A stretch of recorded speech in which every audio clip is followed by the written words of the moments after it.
आज हम लोग topper classes new area Nawada में क्लास 10th सीबीएसई के लिए साइंस में केमिस्ट्री चैप्टर में पढ़ेंगे, केमिस्ट्री पार्ट में पढ़ेंगे chemical reaction and chemical equation.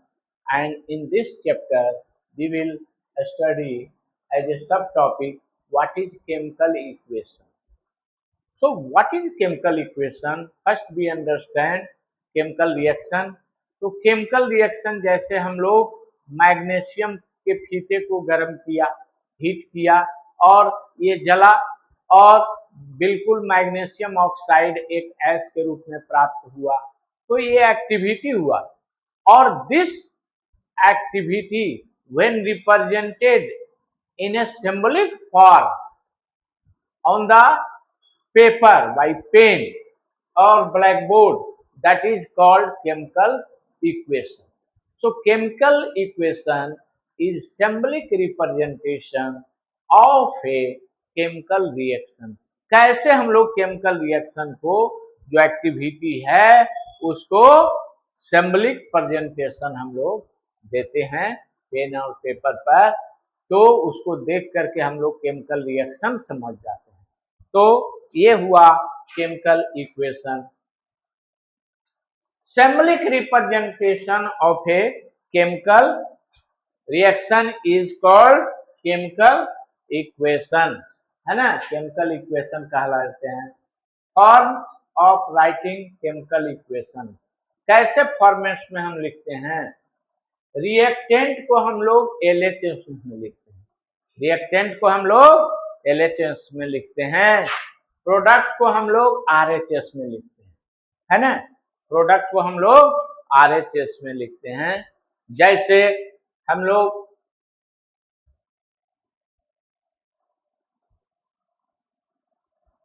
N2 gas plus H2 gas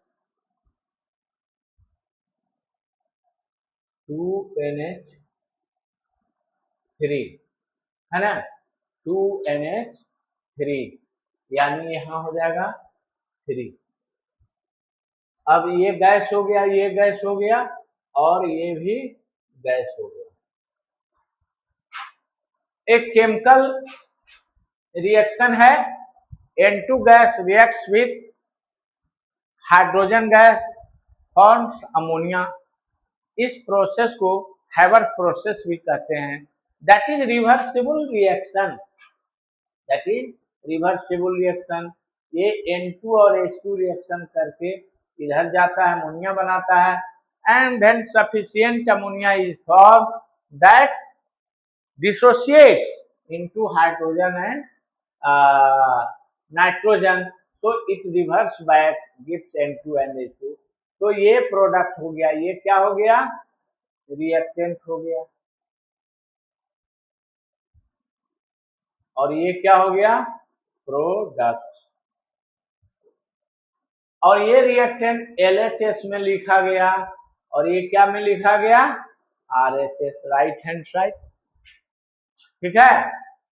दूसरा है हाँ, right products in the right hand side. Right conditions, conditions भी लिखना है कंप्लीट केमिकल इक्वेशन के लिए, है ना। कंडीशन में क्या होना चाहिए, टेम्परेचर, प्रेशर, कैटलिस्ट।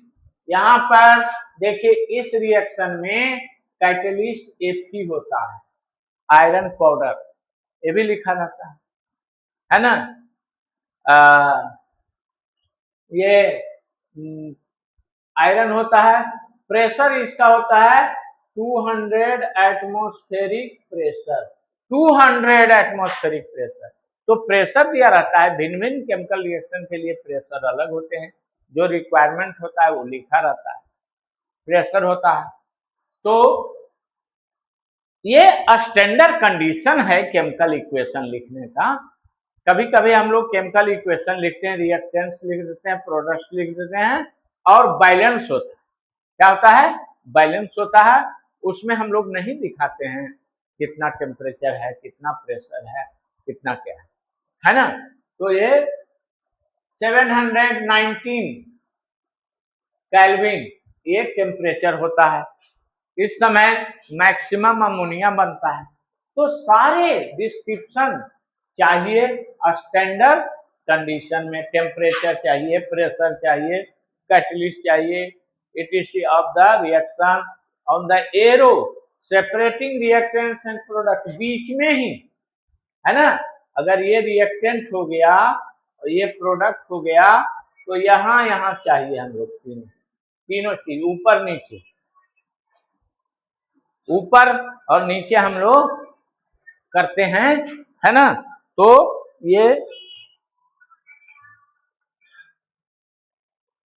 ये केमिकल रिएक्शन में इक्वेशन में ये चाहिए। Physical state of reactants and product can be written as subscript to the particular chemical, है ना, रिएक्शन। यहाँ गैस क्या सब्सटेंस है, जैसे हमने N2 है गैस तो G लिख दिया, H2 गैस है तो G लिख दिया, अमोनिया G बना, गैस बना तो G लिख दिया। अगर सॉलिड रहता है जैसे कैल्शियम कार्बोनेट,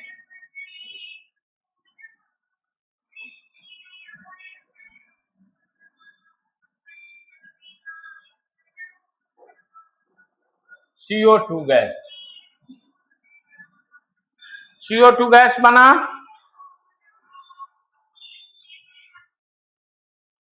CO2 गैस बना तो ये यहाँ रिएक्टेंट से हुआ कैल्शियम कार्बोनेट, सॉलिड स्टेट दिया हुआ है, कैल्शियम ऑक्साइड सॉलिड S लिख दिए और CO2 गैस लिख दिए। तो देखिए गैस के लिए G लिख देना है स्मॉल ब्रैकेट में, लिक्विड के लिए L लिख देना है, सॉलिड के लिए S देना है, एक्वस का AQ लिख देना है, प्रिसिपिटेट PPT लिख देना है ना। ये चाहिए सिंबलिक बैलेंस केमिकल इक्वेशन।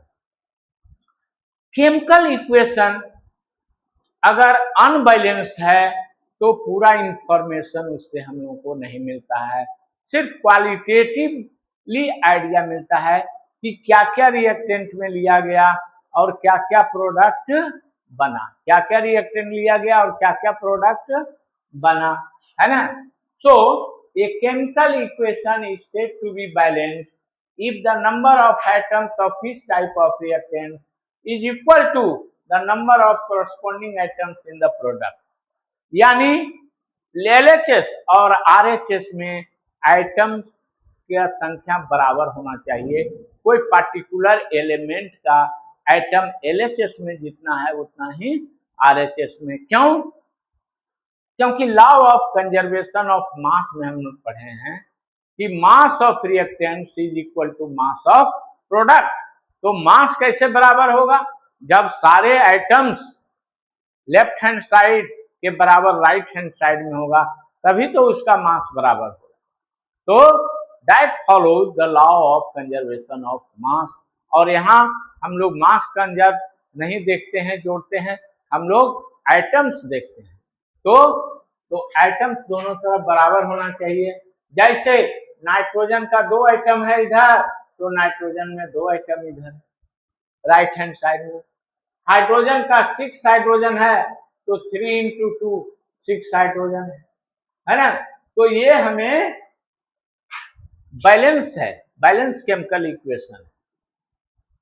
तो बैलेंस केमिकल इक्वेशन में atom must be conserve, it means LHS और राइट हैंड साइड में कोई भी एलिमेंट हो उसका आइटम दोनों बराबर संख्या में होना चाहिए। और ये शुरू में नहीं रहता है, स्केलेटल इक्वेशन कहलाता है, वो अनबैलेंस होता है। सिर्फ क्वालिटेटिव हम लोग जानते हैं कि क्या क्या लिया गया है, क्या क्या बनता है। अब उसको जब हम बैलेंस करते हैं तो कोफिशिएंट लगाते हैं इक्वेशन के बगल में। जैसे यहाँ 3 और यहाँ 2 लगाए, ये हीट एंड ट्रायल मेथड से होता है। इस मेथड को क्या कहते हैं?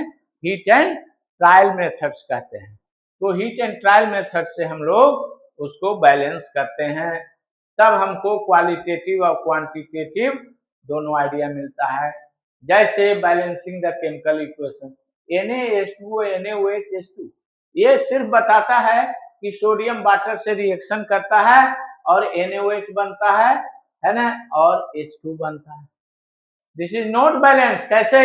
हम लोग एक एक एलिमेंट का left hand side right hand side देखेंगे। तो सोडियम 1 है, सोडियम 1 है, H2 यहाँ 2 है, H2 यहाँ 2 है, ऑक्सीजन 1 है और ऑक्सीजन 1 है ना। तो ये बैलेंस ये नहीं है। हाइड्रोजन देखिए 2 और 1 3 हो गया, इधर 2 है, तो ये हाइड्रोजन बैलेंस नहीं है।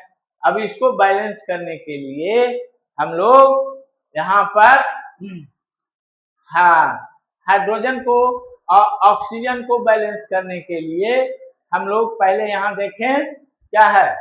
यहाँ पर 1 ऑक्सीजन है तो ऑक्सीजन तो बराबर है ना, और हाइड्रोजन यहाँ 3 है तो हाइड्रोजन यहाँ 2 है। तो अगर हम लोग 2 यहाँ लगा देते हैं, 2 लगा दिए तो 2 हाइड्रोजन 4 और यहाँ 2 लगा दिए तो 2 हाइड्रोजन गुना हो गया तो 4 है, तो हाइड्रोजन बैलेंस कर। तो जब हमने 2 यहाँ लगा दिए तो 2Na हो गया, तो यहाँ भी 2 लगाएंगे, यहाँ भी क्या लगाएंगे 2, तब ये बैलेंस इक्वेशन हो गया। देखिए बैलेंस इक्वेशन क्या हुआ, 2 यहाँ लगाए, 2 यहाँ लगाए, 2 यहाँ लगाए, अब ये 2 सोडियम 4 हाइड्रोजन और 4 हाइड्रोजन, 2 ये हो गया, 2 ये 4 हो गया है ना, 2 ऑक्सीजन और 2 ऑक्सीजन, तब ये बैलेंस हो गया है ना। तो ये बैलेंस इक्वेशन हो गया। इसके लिए हम लोग कोफिशिएंट लगाए, कोफिशिएंट लगा के, और ये वैसा ही चीज है जैसे कोई दुकानदार कोई सब्जी या सामग्री को चीनी को तौलने में कभी क्या करता है, बटखरा दिया, कभी ज्यादा चीनी डाल दिया उसको कम करता है, कभी कम दिया तो उसको ज्यादा करता है, और ये कॉमन बैलेंस में बराबर करता है। इलेक्ट्रॉनिक बैलेंस में भी जितना चाहिए उतना ही करता है, कभी निकालता है कभी डालता है। तो ये ट्रायल मेथड है। तो इस तरह से ट्रायल मेथड से केमिकल इक्वेशन बैलेंस करते हैं, और इससे पूरा सूचना मिलता है कि 2 एटम सोडियम है ना, और 2 मोल ऑफ वाटर रिएक्शन कर रहा है, 2 मोल NaOH का बन रहा है और 1 मोल हाइड्रोजन गैस बन रहा है ना। ये क्वांटिटेटिव आइडिया हमें मिल रहा है। ठीक है, थैंक यू। इस वीडियो को सब्सक्राइब कीजिए और लाइक कीजिए और इसको स्टडी कीजिए है ना, ये और अच्छे से समझिए। Thank you.